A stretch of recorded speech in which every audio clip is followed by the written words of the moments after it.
Welcome to the Beyond Barriers podcast. If you're an ambitious woman who wants to advance in leadership, then this podcast is for you. This podcast is co-hosted by Nikki Barua, digital innovator, serial entrepreneur, author, and speaker, and Monica Marquez, senior corporate leader, ex-Googler, and diversity expert. From inspiring stories to cutting-edge strategies, you'll learn how to develop the skill set, mindset, and tool set to get future-ready fast and accelerate your success. Hi, I'm Monica, your host for today's episode. Most of us know the stress of multiple commitments: work, family, relationships or marriage, domestic responsibilities, aging parents, special needs care, and the list goes on and on. Some or all of these factors can have a compounding effect on women in the workplace, resulting in burnout. Today's guest, Laura Pollock, shares her work-life journey and how approaching 50 opened her eyes. As a founding partner of Third Street Partners, a lot of her children's youngest years coincided with growing her company. She shares stories with us of what she has learned along the way about mom guilt and raising 3 girls to be strong women. But most importantly, how having a great life partner, in Laura's case, her husband, helped her manage it all. Laura believes in the power of having tough conversations and speaking up for yourself. She started her company with the mission of adding value to clients and continues with that motivation today. She can relate to the sacrifice many people have to make to further their careers. And finally, learn from Laura about her experiences working with her own mentors and the importance of nurturing your relationships. Visit I Am Beyond Barriers, where you'll find show notes and links to all the resources in this episode, including the best way to get in touch with Laura. Welcome, Laura. Thank you so much for joining us on the Beyond Barriers podcast. We are thrilled to have you here and to share a little bit about your story and your journey and what you've learned along the way. You know, you are working in an industry that can be very male dominated. What have you learned and what has helped you become successful? Tell us a little bit about that. Wow, that's such I could spend days on that. And I will say I'm still learning. Yes. And I think that's really important.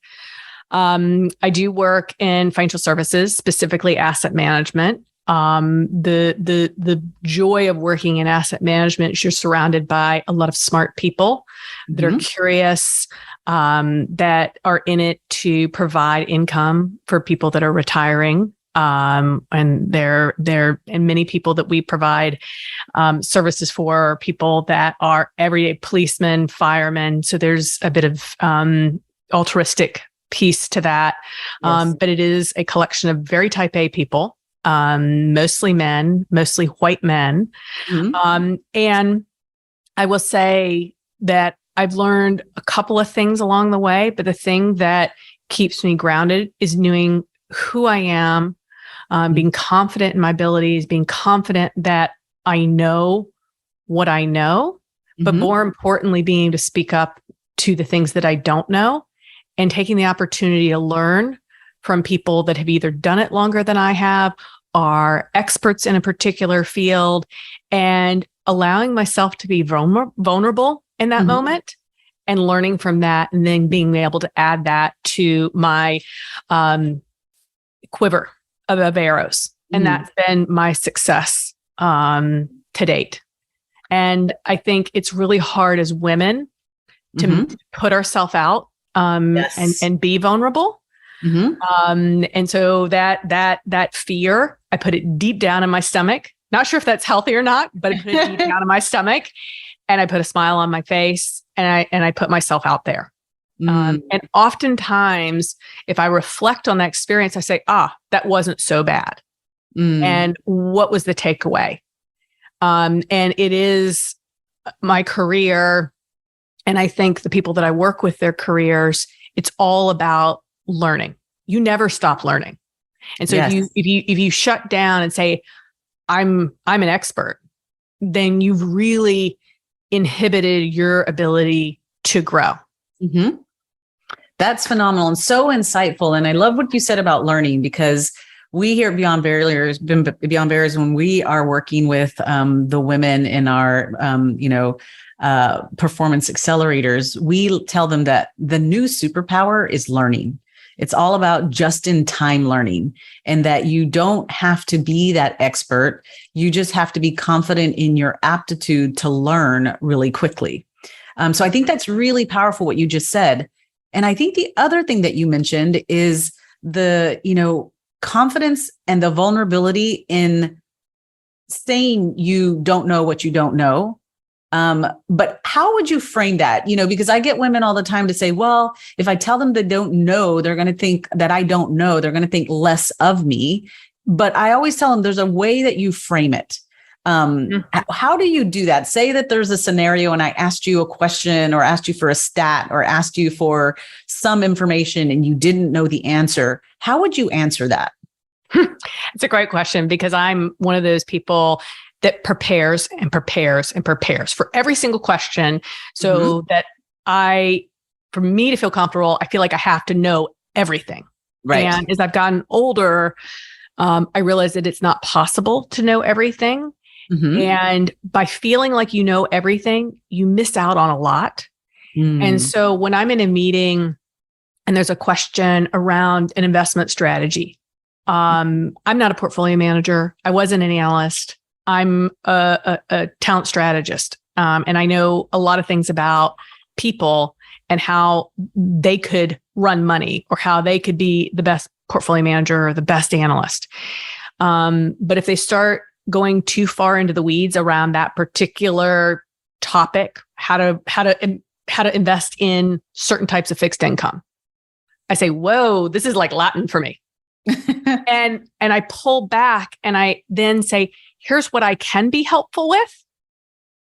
And I can help you find a really good portfolio manager for the following reasons. And this is what's important relative to their ability to manage money and how they manage money and what makes them unique as a particular fixed income portfolio manager.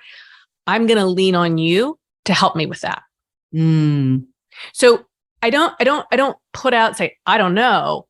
I deflect and then I put it back on them, because I realize in some cases it's a test. Right. They're trying to find a reason to make themselves feel better in a situation that's uncomfortable, because maybe this leader doesn't have a good team of investment professionals working under them. So they're vulnerable, or they're saying, what does this person bring to the table?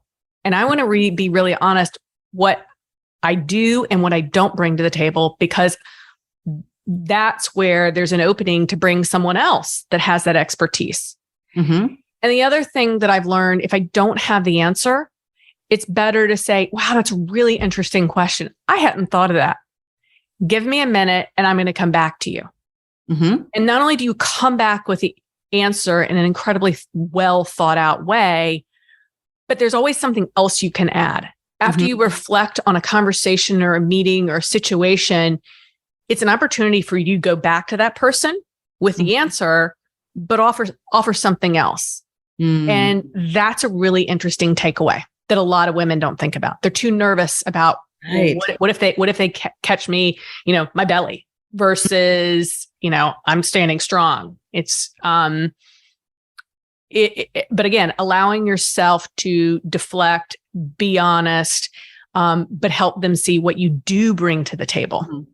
I love that. That's such a tangible example that you gave. And the important thing I heard you say is having the clarity of what you bring to the table and what you don't bring to the table is so important. Can you talk about the key, or how did you gain clarity, or how did you kind of, one, gain clarity on your career path, but then two, gain the clarity on your strengths of what is your unique value proposition? What are the value cards that you bring to the table? That's powerful. And, did it happen overnight? Did it take you a while? Talk about that process. I think it's gray hair. I was one of those people that couldn't wait till I'm 50. And it was like, why? Because I think as a woman, when you're 50, you have the ability to call bullshit. And you don't do that. You can't do that when you're 30.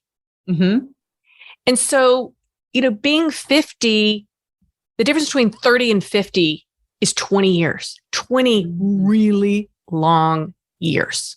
Mm-hmm. And it's long life years. You learn a lot. Most of the time, that's when women have children, when women are getting married, when women are figuring out how do you manage your career, how are you climbing up the corporate ladder, you're taking on increasing roles of responsibility with an organization, you're maybe taking on leadership roles, you're asked to move different companies. The stakes, it's almost like going up a roller coaster. You can hear the gears as you go up the hill, and it's click, click, click, click. There's always that fear. When are we going to get to the top? And are we going to go crashing down? And so the closer you get to 50, you realize that the top of the roller coaster isn't really a steep drop. You get to the top of the roller coaster and you look around and you say, did I like the top of this roller coaster? Maybe, maybe not. Maybe it wasn't what I thought it was going to be. And you have the opportunity to take what you've learned and pivot.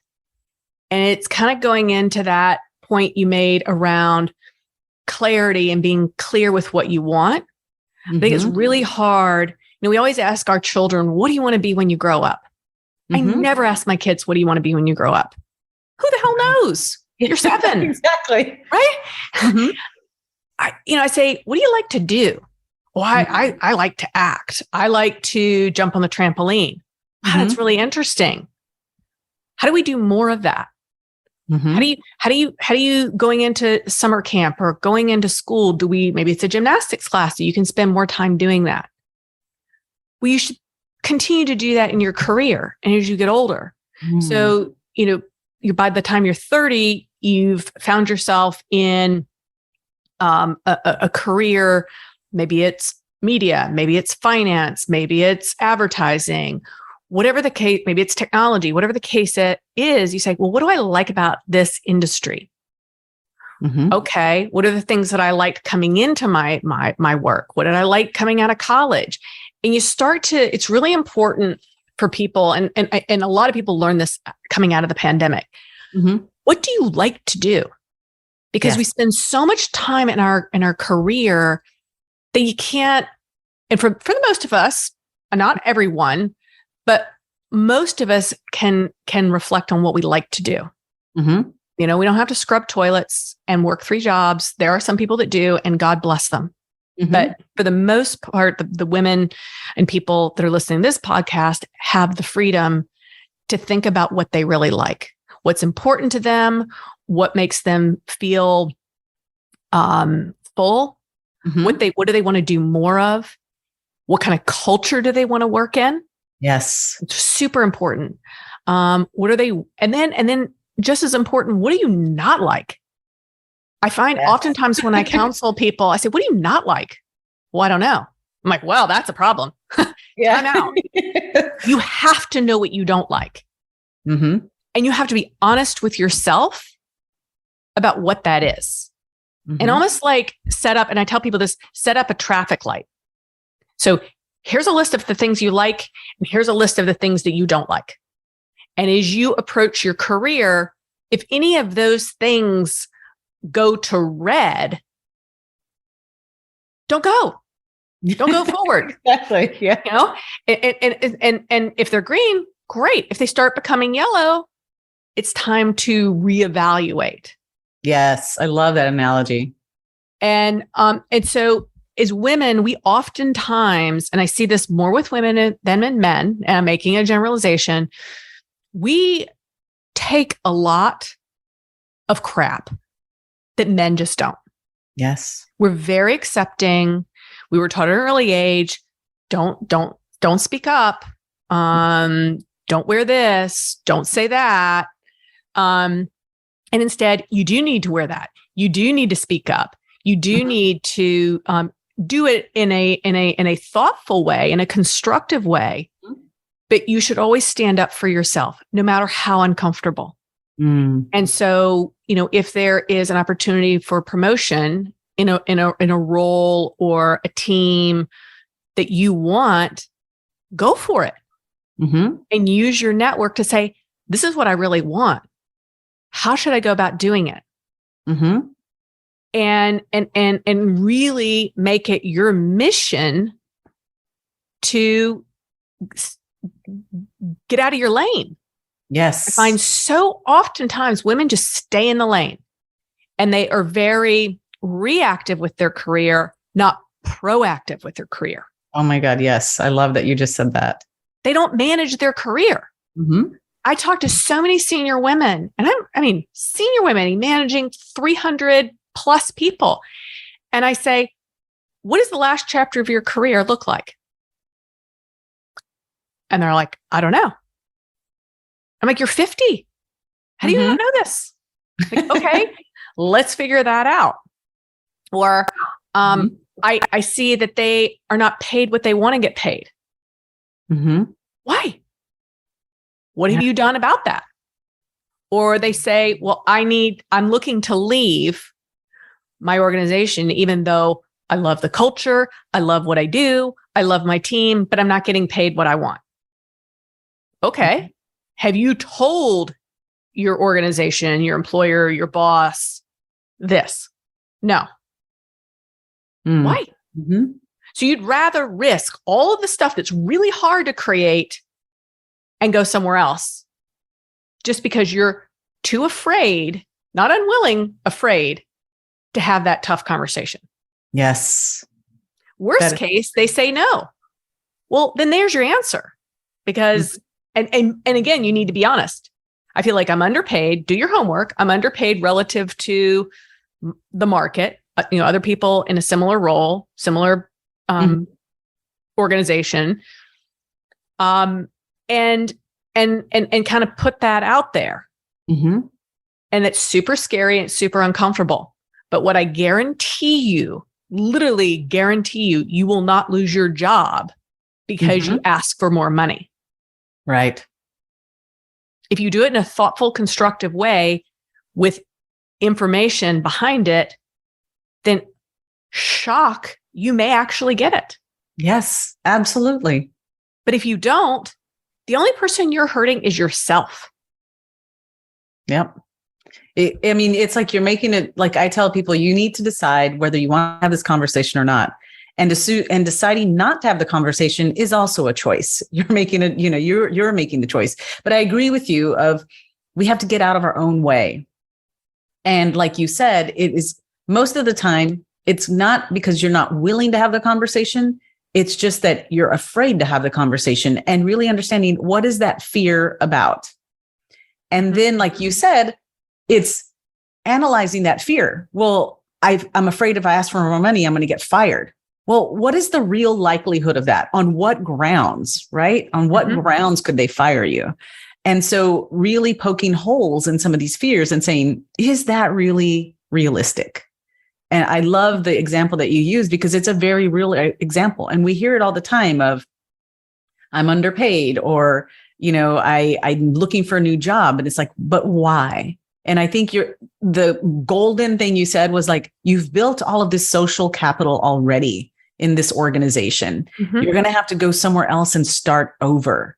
And so, is it worth it? And, so I think that's so important. And you talked about these are like difficult decisions, right? And taking risks. Over the course of your career, like what are some of the techniques you've used when you say, I have a really tough decision, whether it's around a courageous conversation or an ask, for a promotion or a raise? How do you make difficult decisions? What are some of the techniques or the tactics? Because you have really great examples and stories of like tangible, like how do you do it? So how do you make difficult decisions? Well, one of the hardest decisions I ever made was starting my own company. I was with an organization that knew ultimately I wanted to start my own firm. And when the time came, I took a huge risk by going to them in the fall before my bonuses was paid, which was the end of December, because I thought it was the right thing to do. Mm-hmm. And I did that. And I said, I'm looking to start my own firm. I can work through a transition plan. That was not the case. A week later, after my boss said, well, I always knew you wanted to start your own firm, but I thought you had a third kid in you. So I felt like we had more time, which was super insulting. Yes. And I said nothing because I focused on what I wanted, the conversation at hand, and we agreed to a transition plan. Mm-hmm. A week later, I got word not to come back and that I would be talking to his attorney.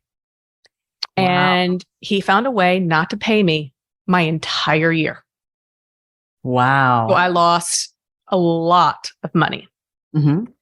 I started my firm with the support of some amazing friends. One friend gave me space within 24 hours. All this happened super quickly because I didn't expect to be thrown out the door with no money. And I had a space from a very special friend. I had the support of many of my clients. And I had a couple of folks that started with me who were incredibly supportive, and we worked all the time. And I had the support of my husband because I had a 3.5-year-old and I had a 15-month-old at home. Wow. And he was willing to take the financial risk. He was willing to step up as the lead parent. I worked all the time. And some clients said to me, how's it going? And I said, oh, great. And he's like, no. How's it really going? I said, it's electrifying, it's intoxicating, and it's terrifying all at the same time. Yes. I lost 20 pounds. I worked 18-hour days. But what I knew that I needed to make a change because that other organization wasn't a fit for me anymore. Right. And I also knew that I was going to be, a friend of mine said this to me, and it really has resonated. And I use this advice to other people when they're making a career transition. I had to jump off the cliff. Sometimes when you get fired, somebody puts, pushes you or puts a bullet to your back of your head, and you're like, okay, it's done. I didn't have to do it. I had to jump off the cliff. And that was really hard. But I owed it to myself to push forward. And in the face of so much risk, it worked out. But I never lost my vision of what I wanted to create in my firm. And that mission has stayed. It's to add value to clients, to do executive search in a really thoughtful way, to uncover every stone, to think about diversity, to be able to give back to others, and as that has built, and I've had lots of challenges running my firm, I've learned a ton. I always say I have 4 children, 3 that I had from my stomach, and 1 that I created on my own in 3rd Street. And just 2 years ago, as the pandemic turned, we added another business to executive search, the advisory business. And that was, again, staying true to the mission of what I wanted to create in a firm, adding value to clients. And so now we can do team lift outs and small firm acquisitions. And it's also an extension of us being able to look to investment teams and people and saying, are you in the right firm? Are you able to do what you want to do? Are you in the right culture? Are you able to get the platform to help you? And finding maybe a better lily pad for some of these people. And that's really gratifying to me. And so I was able to take a huge risk. I had the support of my family, which was, I don't think I could do it without it. I had a lot of mother's guilt. That is not to be ignored for a working mother. Mother's guilt will kill you. Yes. And I have a firm that I'm incredibly proud of. I have a team of people that work with me. that is incredible. I have 3 young women that I'm raising that see me and want to be like mom. Oftentimes they'll listen in to some of the conversations so they can learn. It's gratifying, but not without a lot of fear. Wow, that is so inspirational. I mean, I can see but what I see that was your intrinsic motivation was that clear, compelling vision you set for yourself and what it is that you wanted to achieve. What if you could pinpoint the invisible ceilings limiting your success? Imagine having clarity on your strengths and barriers so you can take action and gain unstoppable momentum to advance as a future-ready leader. Well, that's exactly what the Beyond Barriers quiz will help you discover. You'll get your personalized score based on the 25 essential elements proven to accelerate success in the digital age, so you can understand what's holding you back and where to focus your efforts. The Beyond Barriers quiz is completely free and takes just a few minutes. Go to iambeyondbarriers.com/quiz and take the quiz today. Dig into a little bit about the mom guilt and the and the importance of the supportive spouse, right? And how did you set those? Like, how did you create the boundaries, and how did you deal with the mother's guilt, or did you not? Like, what did you learn from that, and what would you tell the audience if they're dealing with that, but they still have big aspirations? What should they do? Yeah, that was probably the hardest part of my career. And I had a mentor that when I had my first child, she called me, and incredibly senior woman. And she said, congratulations. And I said, oh, thanks. And I thought it was going to be a warm, fuzzy call. Instead, it was the opposite. She said, congratulations. And I said, oh, thanks. And she said, now you're not perfect anymore. I said, what are you talking about? It was like the biggest backhanded comment. And she said, because you never are going to be able to be 110% devoted to work, or 110% devoted to your husband or your friends. You're going to have to choose. And there are going to be times that, as hard as it's going to be, something and usually multiple things have to suffer. And it will change every day. It may change within the hour. And so it's a constant emotional juggling act. And I will be honest, there are days, there are hours that I am not the best mom. Often, more times than not, I'm probably not the best wife. And the person that takes it the hardest is me, because I very rarely focus on me. Right. So I get it last, because I take care of everybody else before I take care of me. And only now am I dealing with that. So it's a constant work in progress. But the mom guilt, when I came back from my first maternity leave, I seriously thought that I would quit my job and we'd live on my husband's salary. And at the time, my husband was a journalist. And I knew we'd have to move somewhere else. And I was willing to give that up because, as mammals and human beings, there is a nature versus nurture. Your body says you have to take care of this offspring.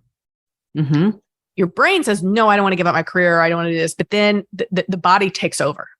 And then you're leaking everywhere you go to work. You've still got a postpartum. You're figuring out, how do you make this all work? And it's really hard to focus. And then the nanny calls, or your spouse calls and says, oh, they just took their first whatever. And you're like, oh my God, I missed this. How did I miss this? Because of course, most of us are type A, and we want to see all of it. Yes.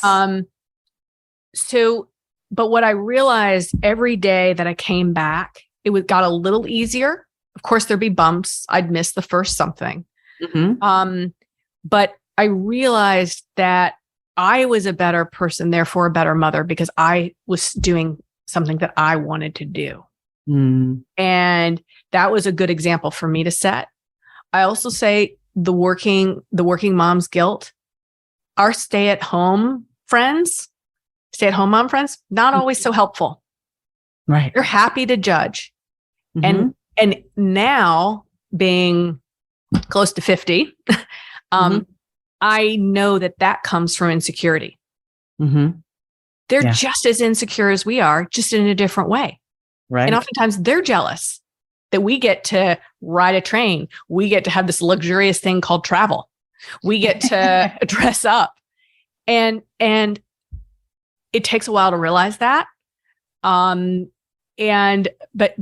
finding someone at work or a really good friend, and sometimes a spouse, I think the spouse is harder, to talk about the mom guilt. And the spouse is harder because if it's not a female, men don't have this. My husband has no idea what I'm talking about. Does not feel it at all. Yeah. And I do, and it's very real. Mm-hmm. Wow. That is so insightful and I think really powerful for our audience to hear.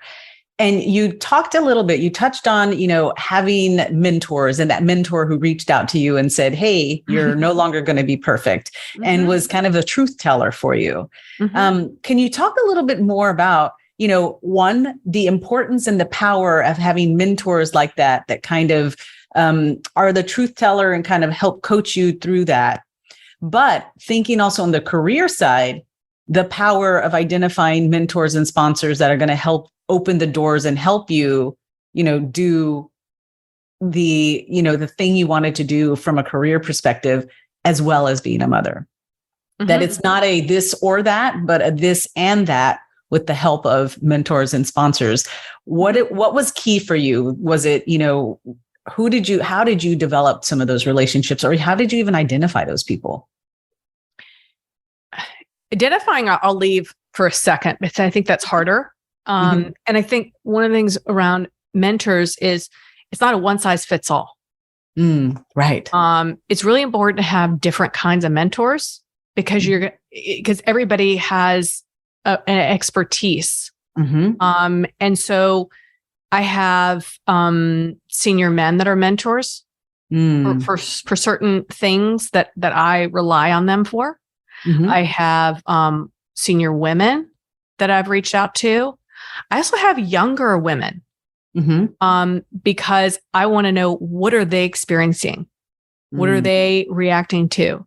When we were figuring out how to recruit folks that are Black heritage, we went to some what we call friends of the firm, and that identifies Black heritage. And we had a really honest conversations. How do you want to be reached out to? A lot of firms want people that, are Black heritage, but I don't want to just call you because you're Black. It just seems wrong.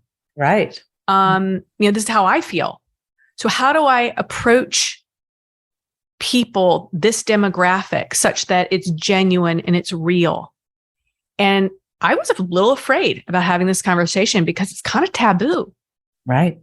And this person, there were multiple people. So persons that I reached out to, the first person was the hardest. And I went out to someone that I had known for probably 20 years. And I had developed a relationship irregardless of the color of their skin. And I felt like I knew him really well. And so I started the conversation by saying, hey, this is what I'm looking to do. This makes me super uncomfortable. So I put my vulnerability out there. Yes. And I said, I don't know if I'm saying this the right way.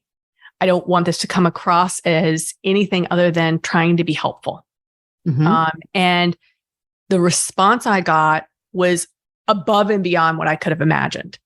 And so he kind of became my mentor with something that I was, and I grew up in the South. So the whole racist and the Black, white, just from growing up, it is in your face. And I realized that so much of that was on me. And when I was able to kind of put that out there and say, I need help with this, it opened up a whole new window. and it made me see things in a very different way. And more importantly, it helped me find a way to communicate with him and other people that identified as Black heritage in a way that was helpful. So I put that out there only because it's something that I think a lot of people can identify with as something that's challenging. When, in mentors, when you think about inside an organization, colleagues, that's challenging because you're putting yourself out there, and what happens if they say something to someone or they know something about you that you're a little uncomfortable. That's a tough one to figure out who is someone that you can trust, right, and can also respect. And it kind of depends on how long you've been in the organization, because these relationships take time. Yes. For you to find that person. And oftentimes as you're, earlier in your career, going back to college professors, going back to family friends, that's really helpful. And the family friends, seeing if they can connect you. Or if there's somebody if you're in a basketball league or you're in a tennis league that maybe is someone that's much older and doing something, and say, hey, can I grab a coffee with you? Or I'd really like to get your advice on something. Chances are that person will be able to give some thoughts. I've rarely come across, and I'm trying to think if I ever have, someone that's not willing to be helpful. Right. But always go to someone that you trust first, versus just going to someone that has a shiny title or is in the role that you want. Right. Because that might put them in a difficult position. First, can you trust them? Is their advice going to be real and additive? A lot of people have agendas, and you don't know what that agenda is. Right. Always. So it can be tricky. Yeah. For sure. The best piece of advice I give to people on mentors is, the older you get, the easier it gets, because you meet more people. And you start to see, who do you gravitate towards, who inspires you, who do you respect, who seems to take an interest in you, who's genuine. Those are all really important. And it kind of dovetails into something else that I really want to highlight for women in particular, is references. Yes. So we all have the opportunity to work with people and show our value. When you move through life or through your career, you're building references. And when you leave a job or you leave a position, make sure you continue to take care of those relationships. It's like growing a garden. I call it the reference garden. You have to go back and weed. You have to go back and fertilize. You have to go back and water. And so keep those relationships up, because those are the people they're going to say to folks like myself, so other search consultants, or other people in their network, hey, Laura Pollock, she's really great for the following reasons, or she'd be really interesting for XYZ. Yeah. They're going to be your biggest advocate. Yes. And they need to know what you're doing. They need to know why you're doing it. They need to know what you're interested in. So even it can, and again, people forget to manage those because it just, I'm too busy. No. That's your greatest asset is your reference tree. Yes. And take care of it so well.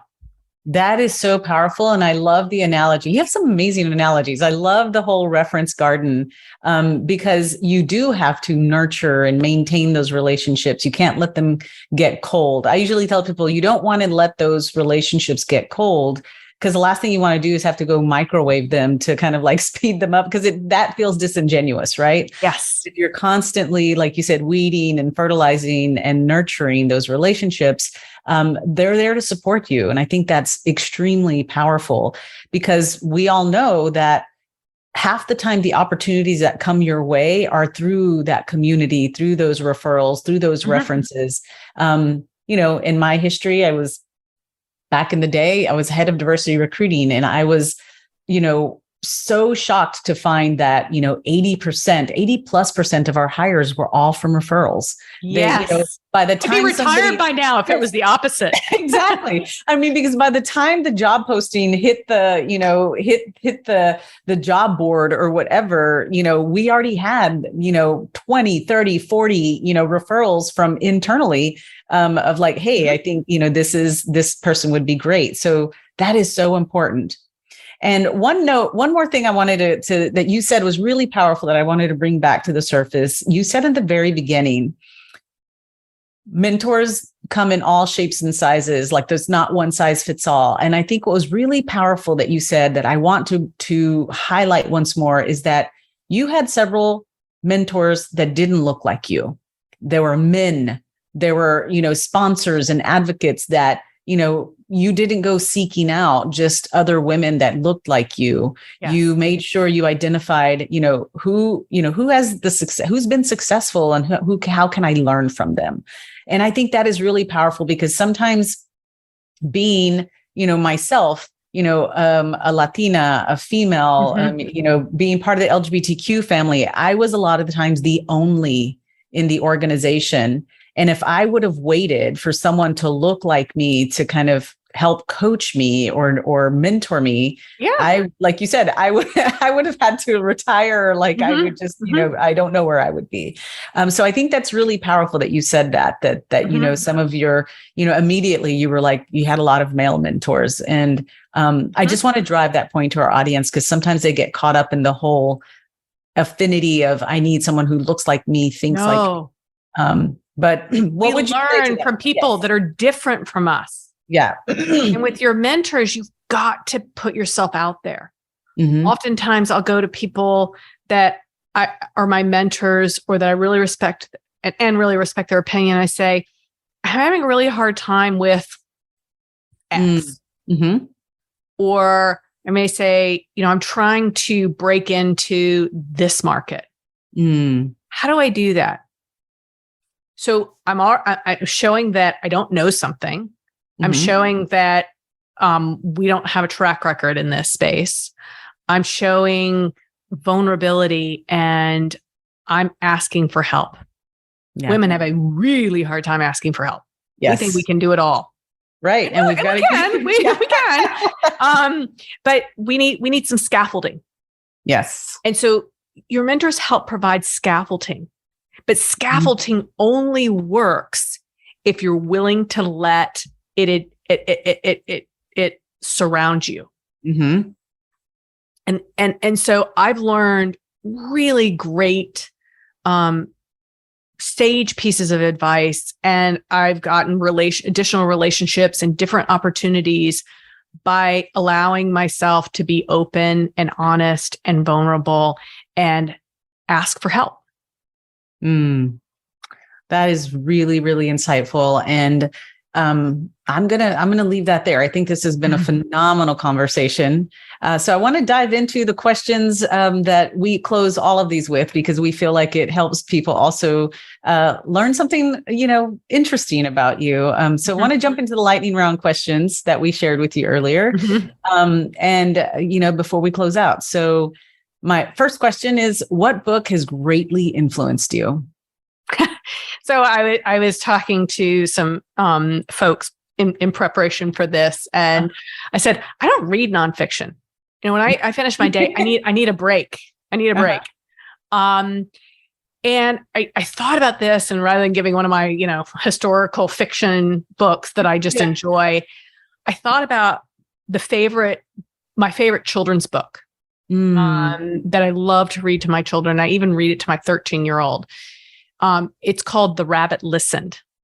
And it talks about all these different animals. The elephant, the blocks fall apart, and the kid's really upset, and all these different animals come, and they say the elephant said, let's try to remember how it was put together. Let's try to remember.